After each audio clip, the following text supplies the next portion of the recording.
Numbers chapter 14. Numbers chapter 14.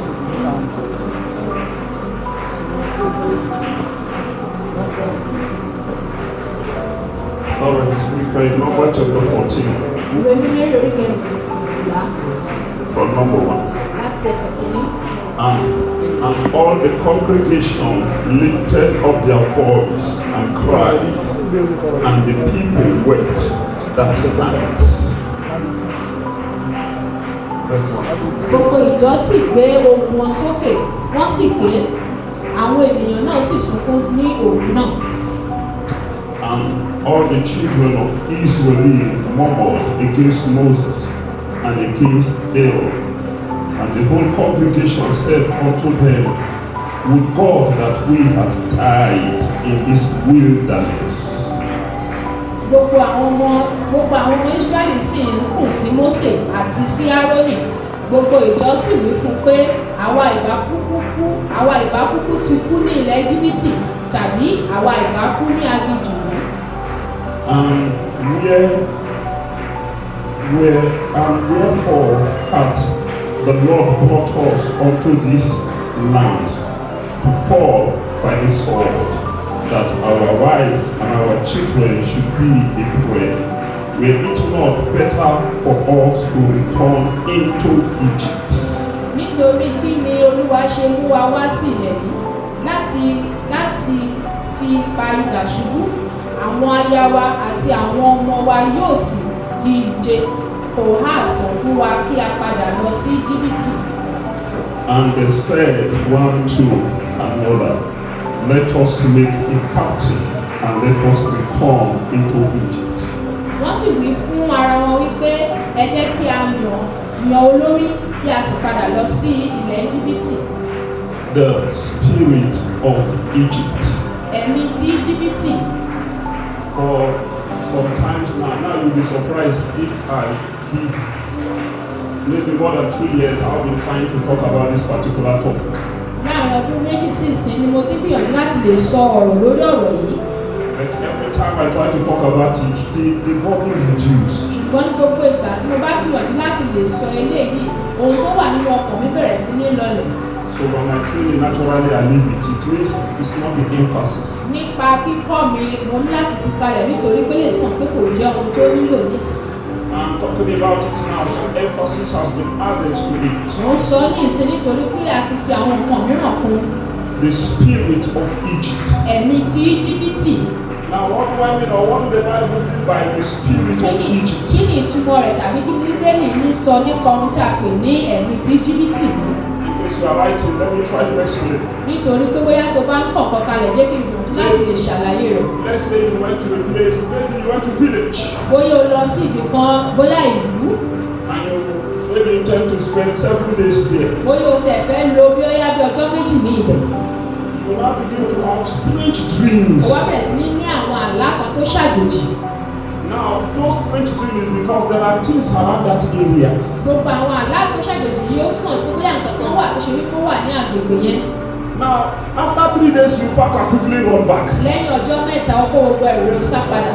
Then you notice that those attacks and dreams stopped. Ó wá rí pé ìdojúkà bí àwọn àlá búburú yẹn bẹ̀rẹ̀ sí ní dẹ́kun. But after 1 week, ṣùgbọ́n lẹ́yìn ọ̀sẹ̀ kan sí i, you begin to see the same dream coming. Ó wá bẹ̀rẹ̀ sí ní láìrò àlá kan náà bẹ́ẹ̀ tó wá. Then it means that you have left the place. Eléyìí túmọ̀ sí pé ìwọ ti fi ibi ibẹ̀ kalẹ̀. But the spirit of the place has not left you. Nítorí ṣùgbọ́n ẹ̀mí ibẹ̀ yẹn ò tí ì fi ọ́ kalẹ̀. Something about the spirit still pursues you. Nǹkan kan tó jẹ́ ti ẹ̀mí sì tún léèyàn. You leave the environment. Ó fi agbègbè yẹn kalẹ̀. Thinking you would have been free. Òrò kúkú bóyá kò tẹ̀ nílé ìdá ọlá mọ́. Yet the spirit have chased you. Ṣùgbọ́n ẹ̀mí sì tún lé ọ. Now last week I talked about when people sleep, a man or woman come and sleep with you in the night. Ní ọ̀sẹ̀ tó kọjá mo sọ̀rọ̀ nípa tí ènìyàn bá sùn tí ọkùnrin tàbí obìnrin wá dàpọ̀ pẹ̀lú èèyàn nínú ojú oorun.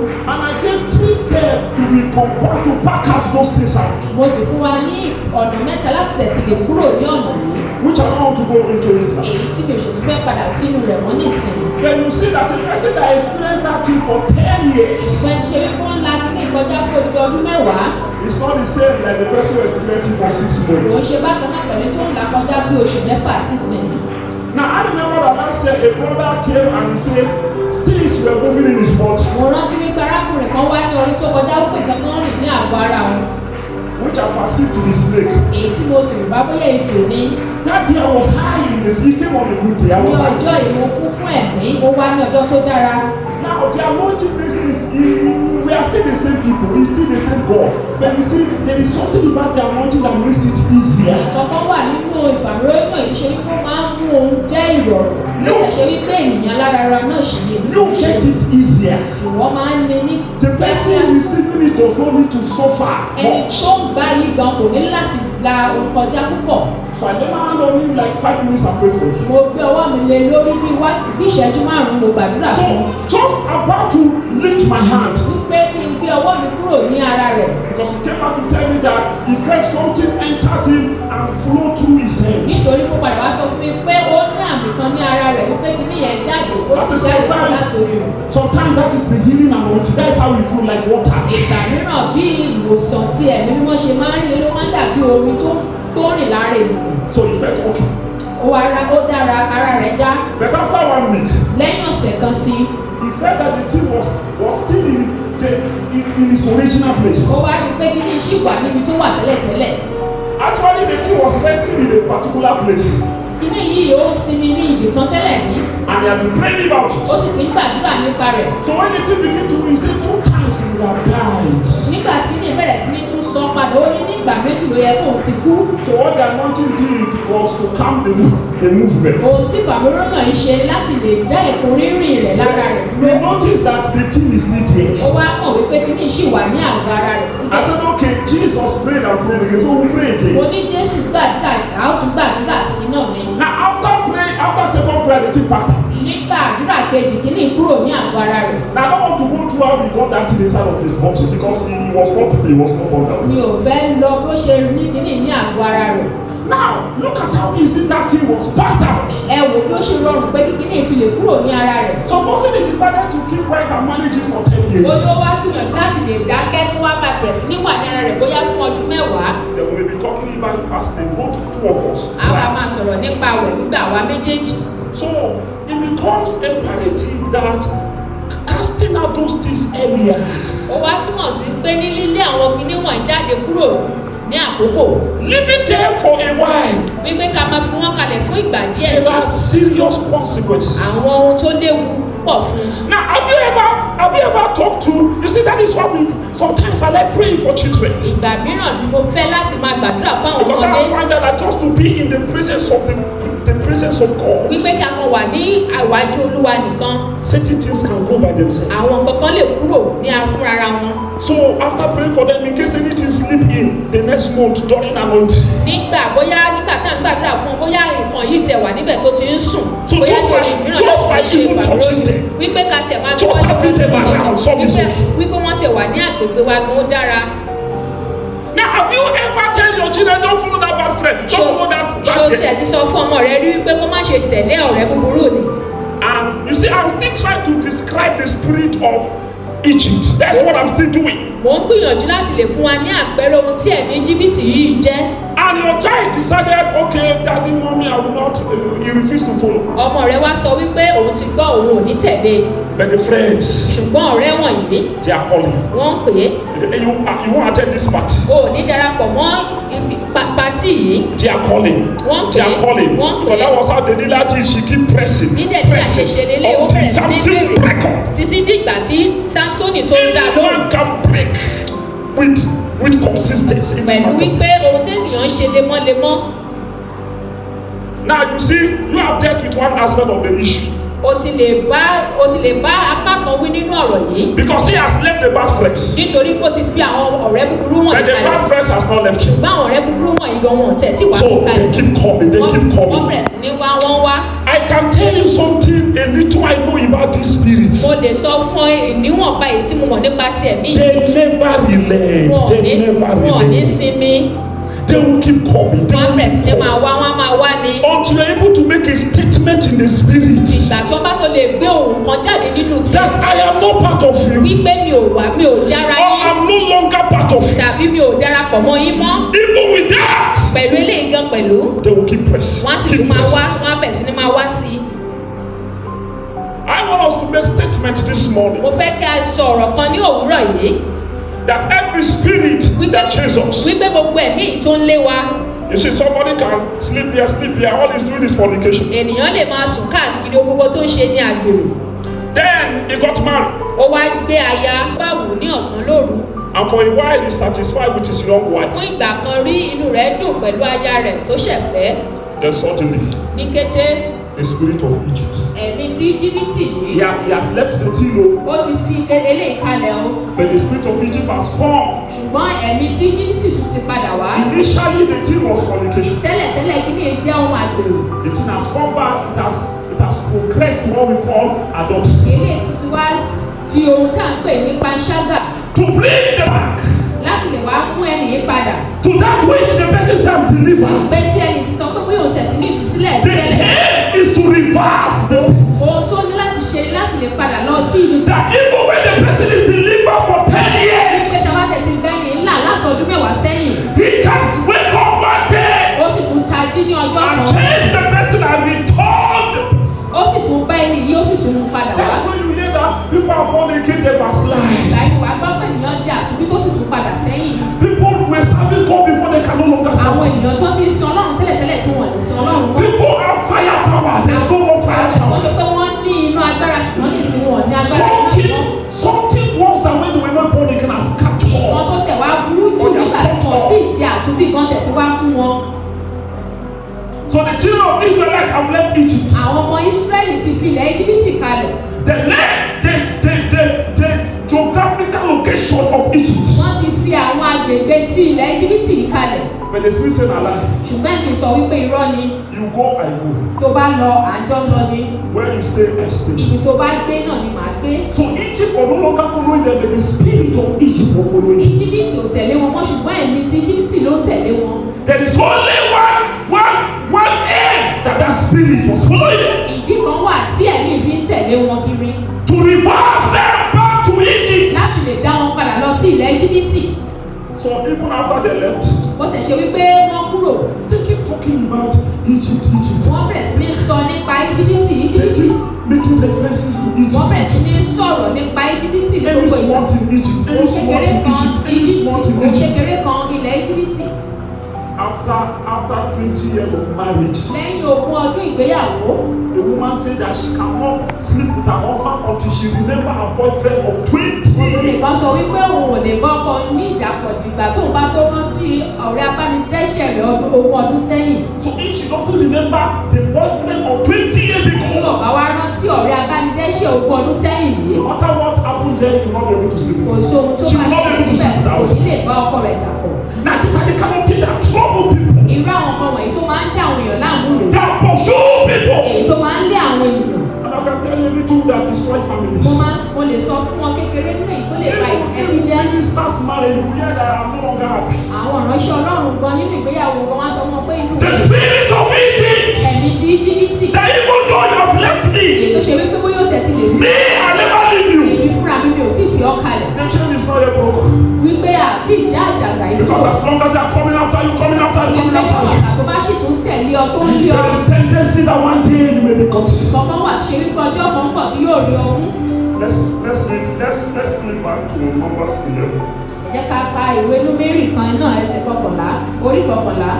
Numbers 11. Númérì orí 11. So look at in this place, like I told you, there's been complaint. Níbi báyìí mo sọ fún ọ wípé wọ́n kù. Okay. So because I'm picking the story from the middle. Nítorí pé mò ń sọ ìtàn láti àárín wá. Verse 11, Numbers 11, verse number 5. We remember fish which we did eat in Egypt freely, the cucumbers and the melons and the leeks and the onions and the garlic. But now our soul is dried away. There is nothing at all besides this manna. Now, sorry, let's leave the other one so that we'll be able to. Now, these people have, even though they have left Egypt, like I kept saying. Àwọn wọ̀nyí lóòótọ́ bó tẹ̀ ṣe pé wọ́n ti fi ilẹ̀ Íjíbítì lẹ̀ bí mo ṣe ti ń sọ. Do you realize that people become born again, they come to church? Ṣùgbọ́n wípé àwọn ènìyàn di àtúnbí tí wọ́n sì wá sínú ìjọ. Sometimes it's as if their former life is the way they talk, look as if God offended them by bringing them inside church. Ìgbà mìíràn ìgbésí ayé wọn tẹ́lẹ̀tẹ́lẹ̀ kò tí ì fún wọn balẹ̀, àwa dàbí pé Ọlọ́run ṣẹ̀ wọ́n láti wí pé bóyá wọ́n wá sínú ìjọ. If you felt that serving idols was better than serving God, then go back to serving. Bóyá o bá rò dá pé ìbọ̀rìṣà dára jù láti lè wà nínú ìjọ, kò sí wàhálà, ṣáà lọ. That you say you have left the idol. Wípé kò wá sọ wípé o ti fi ìbọ̀rìṣà yìí kalẹ̀. But in your heart, ṣùgbọ́n nínú ọkàn rẹ̀ yìí, the idol has been exalted above Christ. Òrìṣà yìí gan tẹ̀ tí wá gbéga ju ẹ̀mí rẹ̀ gan lọ. Now imagine that you pick somebody from the village. Wá wò pé bóyá o kúnyàn láti ìlú wá. And you say we are taking you to Abuja. Wá sọ wípé à ń lọ sí ilẹ̀ Àbújá. When you get to Abuja, Nígbà tó bá wá dé Àbújá yìí, your life will transform. ìgbésí ayé rẹ̀ ni a ó yí padà. You go to good school, you eat good food Wà and lọ all sílé that. ẹ̀kọ́ tó dára, wá sì jẹ oúnjẹ tó dára. But as you are carrying it from the village, Ṣùgbọ́n bí a ṣe ń gbé kúrò ní ìlú yìí, all you eat on the road now, ohun gbogbo tó lè jẹ ní ọ̀nà ní ọ̀gbà. maybe just buy one corn and be chewing. Bóyá wá jẹ àgbàdo lọ́nà. And the guy is complaining. Arákùnrin bẹ̀rẹ̀ sí ní kùn. How can we eat good food on the road? Àtẹ̀lẹ̀ oúnjẹ tó dára ní ọ̀nà. How can we just be eating up? Báwo làákàn ṣe wá máa jẹ ọ̀pá nìkan? And he's complaining. Ó sì bẹ̀rẹ̀ sí ní kùn. And he's wondering why will you people have money and you don't eat good food on the Ó wá road? ń ronú pé báwo ni ìyá ṣe wá ní owó tó tò yìí tí ò sì lè jẹun tó dára ní ọ̀nà. Meanwhile, his destiny is not on the road. Ṣùgbọ́n àyànmọ́ rò sí ní ojú ọ̀nà. You are telling him that once you get to Abuja, Ó sọ pé níwọ̀n ìgbà tó bá ti dé ilẹ̀ Àbújá your yìí, life will change. ìgbésí ayé rẹ̀ yóò yí padà. But he's complaining on the road Ó bẹ̀rẹ̀ sí ní kùn ní ojú ọ̀nà because he didn't eat good food. nítorí pé kò jẹ oúnjẹ tó dára Now God lọ́nà. told them that the land I'm taking you is a land of milk and honey. Ọlọ́run sọ fún wọn wípé ilẹ̀ tí mo mú yín lọ, ilẹ̀ tó kún tó ṣàn fún ọ̀rá. This milk and honey is going to be the land of Canaan. Ilẹ̀ yìí yóò jẹ ilẹ̀ Kénáánì. What are you complaining about? You are drinking garri, you are eating food, you are not eating well, you are a student. What are you complaining about? Bóyá gàrí ni ẹ mú lójú ọ̀nà àbí kò sí nǹkan mìíràn tí ẹ lè jẹ yàtọ̀ sí. Have you yet arrived where God wants you to Ṣé arrive? ti dé ibi tí Ọlọ́run tẹ̀ fẹ́ kẹ́ dé bí? My oga will send me, I will go and buy chicken in city, then he will just give us 500 to buy kulikuli and Ọ̀gá garri mi and yóò rán wa we láti lè lọ ra chicken wá, a ó sì máa já sí fún wa ní owó láti lè lọ ra gàrí Have àti you been ìwà láti settled? máa Have jẹ you been tiwa. settled yet? Ṣé a ti yọ̀ǹda rẹ ni? Is it not when you are settled you begin to eat your food? Ṣèbí nígbà tí a bá tó yọ̀ǹda rẹ ni o tó lè máa jẹ tiwa. What is your problem? The garri is not staying in your stomach. Ìṣòro rẹ ṣé gàrí yóò wá dúró ní inú rẹ bí? Have you not died because you are drinking garri? Have you not died? Ṣé o ti kú nítorí kò mu gàrí ni? So you can see that because I have a friend who did that. Torí mo ní ọ̀rẹ́ tó ṣerú eléyìí. He just finished, he just carry I said, À sọ pé are you the only one drinking it today? ṣé ìwọ nìkan ló ń mu níbẹ̀ ni? He couldn't stay long ago. Kò lè dúró pẹ́ níbẹ̀. Is it food that took you to your many work? Oúnjẹ Work tó of 2 jẹ́ ló years, kọ́ lọ síbẹ̀ ní àbí you kíkọ cannot stay. iṣẹ́ ọdún méjì o ò lè dúró. So just to pass into where there is milk and honey, Wípé púpọ̀ tó lè lọ sílẹ̀ tó kún fún wàrà yìí, the spirit cannot live there. ẹ̀mí yóò lè fún wọn kalẹ̀. He said, even though you leave Egypt, Bó tẹ̀ ṣe wípé o fi ilẹ̀ Íjíbítì kalẹ̀, you will not enter the sweet place. o ò ní lè wọ ibi aládùn yìí. That's one lesson here. Ẹ̀kọ́ àkọ́kọ́ rẹ̀ níbí That don't bother too much about food. wípé má ṣe ronú púpọ̀ jù nípa oúnjẹ. You went to school as long as you don't have ulcer, you still have, you went to school to study. O lọ sílé ìwé nígbà tí o bá ti ní àrùn inú. What is your problem about a man that has arrived on Tí it? wá ní ìṣòro tirẹ̀ nípa ọkùnrin tó fi wípé ó ti dé ibi. You are on your road to arrive. Ìwọ náà wà ní ọ̀nà láti lè débẹ̀.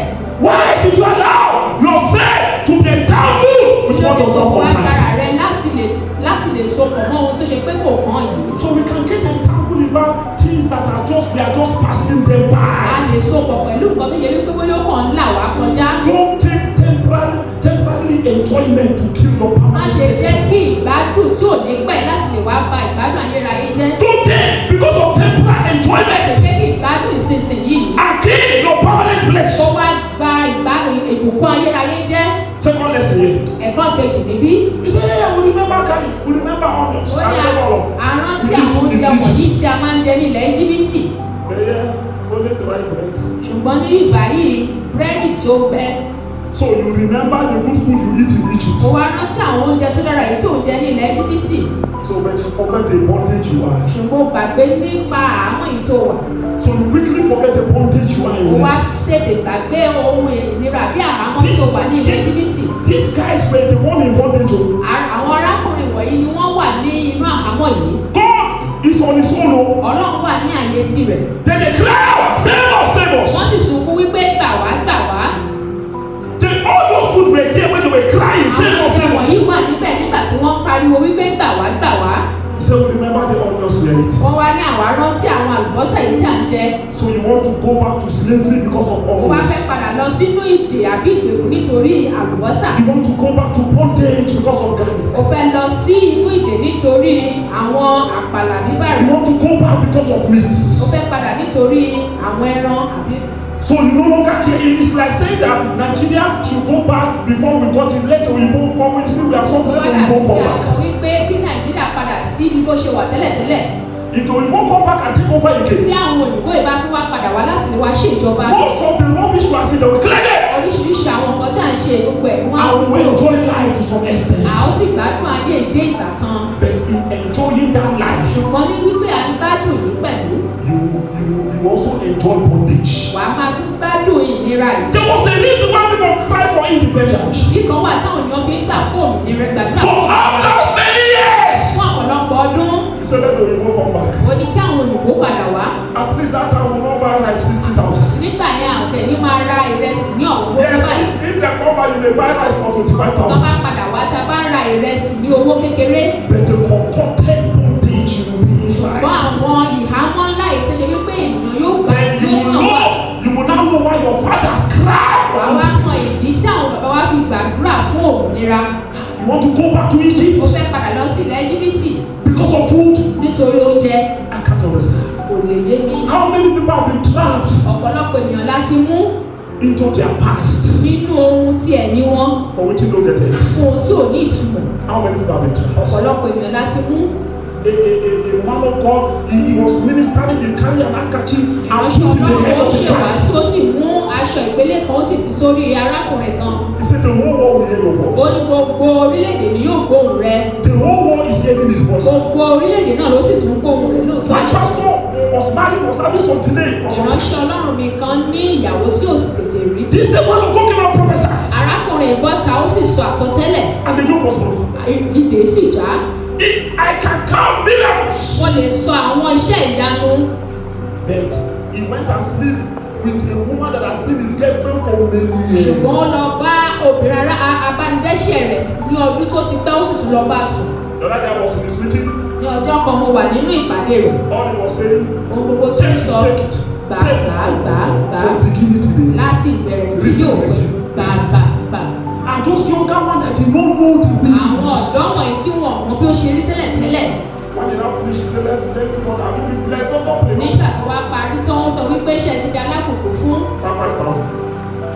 5,000. owó àpò márùn-ún. Before, he doesn't need to shout out for Tẹ́lẹ̀tẹ́lẹ̀ kò ní láti ti lè pariwo fún owó báyìí. And now after that, we can raise money after preaching. Doesn't mean anything. Eléyìí ó kàn ló tẹ̀lé pé owó dìde nígbà tí But I'm telling you that a man was trapped in his own pé a ways. fi nǹkan kan dé nígbà tirẹ̀. For years, he has been going to ministry. Fún ọ̀pọ̀lọpọ̀ ọdún yìí tó ti wà. And the spirit was warning him, I will trap you one day. I Ẹ̀mí will trap sì you one tẹ̀lé tó day. sọ wípé màá rí ọmú ní ọjọ́ kan, màá rí ọmú ní And ọjọ́ people kan. say, what beauty did you see that woman Àwọn in? èèyàn kan wá sọ wípé kí tẹ̀lé ohun tó tẹ̀lé ní ara Because you rẹ̀ see, gan. where you got wound, you can get that wound again. Wípé níbi tó bá ti ní àpá tẹ́lẹ̀tẹ́lẹ̀ oṣù tó lè ní àpá sí ní ìbẹ̀. You can get that wound O again. sì ti lè ṣèṣe sí ní ibẹ̀ sí. The spirit of Egypt. Ẹ̀mí ti Íjíbítì. So God keep enjoying them. They Ọlọ́run keep sì bẹ̀rẹ̀ sí ní complaining, they fi keep ara dà enjoying them. wọ́n bẹ̀rẹ̀ sí ní kù. Then our text in Numbers chapter 14. Àkórí ọ̀rọ̀ wa ibi tá a ti mú ẹsẹ̀ Bíbélì wa inú mẹ́rin orí kọ̀ọ̀kan kẹrin. Why did God refuse to. This one is I don't go pardon this one. Kí wá lóde tí náà sọ wípé lélẹ̀ yìí mi ò tẹ̀ mí gbà kó bá wòye kẹ́ gbàdúrà mi ò ní lè gba ilé ìmọ̀ra mọ́. Why was God angry? Kí ló dé tí inú wa fi ń bí Ọlọ́run? Because in this chapter 14, nítorí pé nínú ẹsẹ̀ kẹrìnlá orí kẹrìnlá yìí, the spirit of Egypt ẹ̀mí tí Íjíbítì has finally caught up. ó ti wá bà wọ́n. He has been pursuing them. Ó ti ń lé wọn tẹ́lẹ̀. Because in this chapter 14, where we have read, nítorí pé lórí ẹsẹ̀ kẹrìnlá tí a ti kà yìí, they were not only complaining when we are in Egypt. wọ́n sọ wípé bóyá nítorí pé nígbà tá a wà ní Íjíbítì àbí nígbà tá a wà ní bíbá yìí. This time around, ní ìsinyìí, he said, let us look for a captain, let's go back. ó ní ẹjẹ́ ká wá olórí kí a sì padà sẹ́yìn ká máa padà lọ. This is not talk, let's go back. Kò ń ṣe pé ẹ ká wà lélẹ̀ ẹjẹ́ ká padà sẹ́yìn. And God became tired. Ọlọ́run bẹ̀rẹ̀ sí ní bínú. He said, can I tell you something? Ó ní ṣé mo lè sọ kọ́kọ́ fún yín? If you continue to insist on your ways, ní pé tẹ bá bẹ̀rẹ̀ sí ní sọ àbí kanpá lórí ọ̀nà tí yín, one day God will leave you. ní ọjọ́ kan Ọlọ́run yóò fi ọ́ kalẹ̀. If a man insists on his Tí ways, ènìyàn bá sọ wípé dandan ọ̀nà tòun lòún fẹ́ tọ̀, he's going to leave you too. yóò fi ọ́ kalẹ̀ ní ọ̀nà tí They keep saying, instead of going there, going forward, Kuma will die here. wọ́n á sọ wípé kọ̀ǹkà fún wa máa tẹ̀síwájú kí lórí tàbí kúkú sí bíbá yìí. Since you want to die here, Níwọ̀n ìgbà tó bá fẹ́ kú níbí, yes, shall you die? ìbíbá náà ni wàá kú sí. And they died. Wọ́n sì kú síbẹ̀. Now, when this spirit caught up with them, Nígbà tí ẹ̀mí yìí lé wọn bá, their journey was truncated, was ended. ìrìn àjò wọn ló parí sí ibẹ̀. The spirit of Egypt. Ẹ̀mí ti Íjíbítì. Now, imagine that you just wake up in the morning. Wàá rò wípé o kàn tẹ̀ jí ní òwúrọ̀ ọjọ́ kan. And you say, go to the fridge. Ó wá sọ wípé lọ sí ibi amútutù yìí 7 o'clock in the morning. ní aago méje òwúrọ̀. He said, go and bring that bottle for me. Wàá sọ wípé lọ mú ìgò yẹn wá fún mi. And the child went and bring green bottle. Ọmọ yìí wá lọ mú ìgò aláwọ̀ ewé wá. You dey crazy. Ṣé orí ẹgbẹ́ You never see me dey take green bottle in the morning. ṣó tẹ̀tí rí mi wípé mò ń mú ìgò aláwọ̀ ewé yẹn ní òwúrọ̀ rí bí? Go and get the red one. Lọ mú èyí tó pupa wá. And the child went and bring big one. Ọmọ yìí lọ wá mú èyí tó tóbi tó sì jẹ́ aláwọ̀ pupa yìí wá. Say, see your big head. Now even I dey drink the big one. Go and bring the Ẹni small bá bottle. mú aláwọ̀ ewé lọ mú ìgò tó pupa yìí wá. And the children are wondering, say, okay, we don't drink green in the morning. Ó sì yọ ayé àwọn ọmọ ìlọ lẹ́nu wípé ní òwúrọ̀ o kì í mú ìgò aláwọ̀ ewé ní òwúrọ̀. It is red, small one in the morning. Pupa èyí tó ṣe wípé kékeré òní ní And even òwúrọ̀. if they don't know much better, okay, evening on we drink the big one, they are wondering. Ní ìrọ̀lẹ́ ni wàá mú eléyìí, ó sì bẹ̀rẹ̀ sí ní yà wọ́n lẹ́nu. Because after preaching to a girl of 21 years, Wípé God nígbà touched tí mo her. wàásù fún ọmọ ogún ọdún lẹ́kàn yẹn, Ọlọ́run sì fọwọ́ tọ́. Then she brought a girl of 18 for me to talk to. Ó sì tún mú ọmọ ọdún méjìdínlógún wá fún mi láti lè bá sọ̀rọ̀ pẹ̀lú. At the age of 18, that girl already have a baby. Ní ọmọ ọdún méjìdínlógún yìí ọmọ ìtì ní ọmọ. So when I was talking to her, Ògbà tí mo wá bẹ̀rẹ̀ sí ní bá sọ̀rọ̀. have you done those things before? She Ṣé o said, ti they mọ are àwọn things kìíní that. ìṣẹ̀lẹ̀tẹ̀lẹ̀ lóòótọ́ ni mo ti mọ tí rí? As I'm not tested, but I know that those things are bitter. So how do you Títọ́ enjoy òbí ò it? báwo ló ṣe wá gbádùn rẹ̀ ohun tó korò bí? She don't want to enjoy her money. She has got it. She has got it. Olóhùn kan sọ wípé òun fẹ́ gbádùn owó òun ṣàtìrà òun ti rà á. How did you come about it? Báwo ló ṣe wá wọnú eléyìí? He said, our father normally send her to buy it. Ó ní bàbá àwọn máa ń ràn láti lè lọ rà á wá. Her father what? Send her to Bàbá buy rẹ̀ it. máa ń ràn láti lọ rà á. So one day she said, what is in this book? Ní ọjọ́ kan wá sọ pé kí ló tẹ̀ wà nínú ìgò yìí gan. You see, there are certain things that seem to remain in a family Àwọn kankan wà ṣe wípé ó máa ń wà nínú ìdílé. that just refuse to go. Èyí tó ṣe wípé ó kọ̀ láti lọ. And you look and see, some of them are traceable. Ó wá dàbí pé ọ̀pọ̀lọpọ̀ wọn ni a ní látọ́pasẹ̀ rẹ̀. Because I will tell you the truth about addiction. Nítorí pé màá sọ òótọ́ fún ọ nípa ohun ṣe wípé Anything that is addiction, whether you are ohun tí sleeping in èèyàn bá the fẹ́ láti máa night ṣe with pé a òun lady, you lówùúrọ̀ are managing oṣù it. lálẹ́. You are sleeping with a woman, you are Oṣù managing it. pẹ̀lú obìnrin òun gbìyànjú láti lè You fara refuse to pack those things out. o kọ̀ láti lè lé àwọn obìnrin But kúrò. one day I was preaching and they walking along and said, Pastor, do you know you are talking Ní about ọjọ́ this? kan arábìnrin kan wá bá mi nígbà tí mò ń sọ̀rọ̀ ó sọ pé níbi o ṣe ń sọ̀rọ̀ nípa Because I was saying that if you don't want to do sleep in the night, if wípé tí you o bá don't fẹ́ want it, sùn it ní will not alẹ́ mọ́ happen. tó o bá fẹ́ kò ní ṣẹlẹ̀. She said, but I don't want it, I don't Ó want ní it. ṣùgbọ́n mo ò fẹ́ o kò fẹ́. He said, the way you see these things, that seem you are confident you know this. Ó ní bí o ṣe ń sọ̀rọ̀ kí lọ́dà mi pé bóyá o ní I said, ìgboyà yes, tí I'm kò actually mọ̀. not confident over what I don't Mo know. ní lóòótọ́ mi ò kì í sọ̀rọ̀ lórí ohun tí mi ò bá mọ̀. I said, it's just like I said it on the altar. Mo ní gẹ́gẹ́ bí mo ṣe ti sọ ní orí pẹpẹ wá If you don't want it, wípé tí o bá fẹ́ it will not happen. kò ní ṣẹlẹ̀ sí She ọ. said she doesn't want Ó it. lóun ò fẹ́ But it is the spirit now that wanted her. ṣùgbọ́n ẹ̀mí yìí ló wá fẹ́. So somebody can hear and say, I don't want to sleep, I don't want to Ènìyàn eat in the tree, I don't want to go to rivers. ò fẹ́ lọ sí ibi omi. Yes, that is one aspect of the matter. Lóòótọ́ ọ̀nà kan ní ọ̀nà rẹ̀. What if the spirit is the one that said, me? Iyì fúnra rẹ̀ ló wá Now me, I'm looking for you. Èmi ni mo wá ń wá ọ.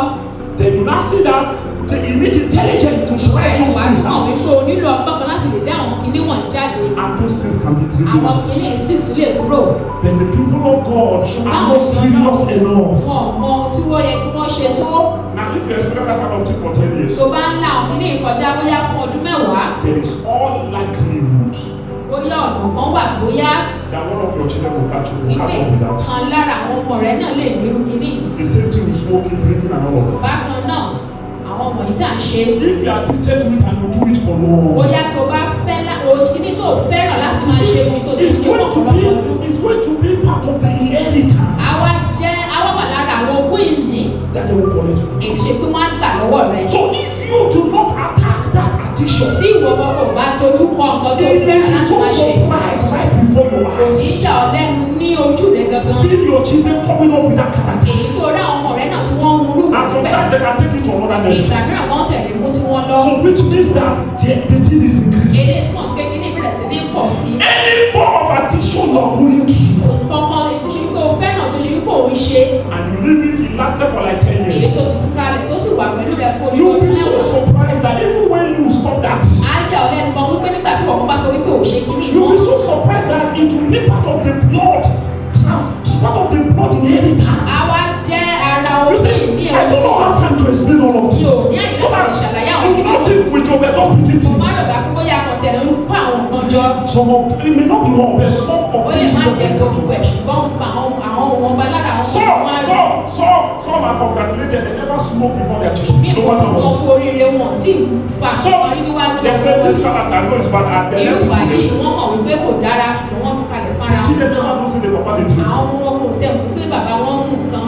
At least that one they will not see him and learn it. Eléyìí wọn ò ní rí láti kọ́ ọ̀kan lára rẹ̀. But even when they didn't see it, Ṣùgbọ́n nígbà tí wọ́n bá tẹ̀ ní ìyẹn gan. through what we call inheritance. Nípa ohun tí à ń pè ní ogún ìní. I feel like a little child doesn't want to do anything Ó yet. tẹ̀ ní ọmọ ọ̀lẹ́kan tí ò fẹ́ ṣe kankan. He gets your things through what inheritance. Ṣùgbọ́n ó dá àwọn kan tirẹ̀ gbà nípa Father, ogún ìní. bless me even if I do not work. Bàbá àbùkù fún mi bá tẹ̀ ṣe wípé mi ò ṣiṣẹ́. It is only through inheritance you will be blessed without working. Nípa ìní ni wàá ṣe jẹ́ alábùkù fún láìsí wípé bóyá ò ṣiṣẹ́. It is only through inheritance of Jesus, God is our Father, Nípa ogún ìní nípa Jésù ni Ọlọ́run fi jẹ́ bàbá wa. that we go to inherit certain things without working. Èyí tó ṣe wípé a ó ní àwọn kankan láìṣe wípé a ṣiṣẹ́ fún. So, your children, even if they are radical, they are scattered, at the end of the Àwọn ọmọ tó ṣe day, wípé wọ́n jẹ́ ọmọ kúkúrú tó ṣe pé wọ́n kàn ṣáà ń lọ ibi tí wọn nígbà tó bá wá yá yìí. you will not take it and give to another child. O ò ní lè mú láti lè fún àwọn ọmọ mìíràn.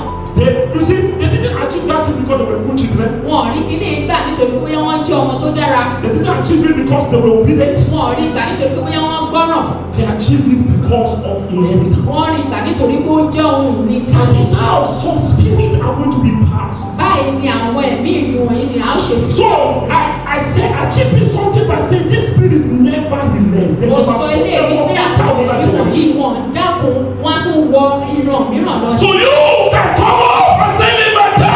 Ìwọ lè sọ wípé tí n bá tẹ̀ fẹ́ kú. No more pornography. Kò sí àwòrán búburú yìí mọ́.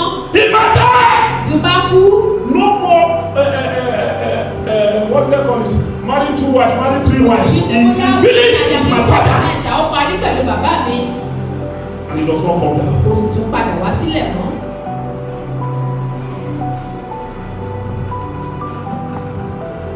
My sister, younger sister, she married first. Àbúrò mi obìnrin tó kọ́kọ́ ní aya tó kọ́kọ́ lọ sílé ọkọ. One husband. Ọkọ kan. Whatever go through, one husband. Ohun tó bá là kọjá ọkọ kan.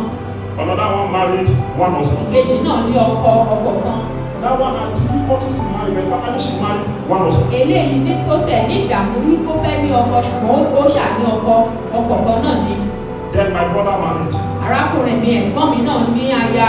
One wife. Òun náà aya. That one, even after the first child, the marriage is as good as scattered. Ní ìgbà tó ń tẹ̀ bí màá kọ́kọ́ gan ìyàwó ìgan abẹ́ lè sọ wípé ó dára pé kán kúyà yàrá wọn. He has 4 children. Ó ti ní ọmọ 4 ní ìsìn. With the same woman. He's there Pẹ̀lú with obìnrin kan bí náà ni.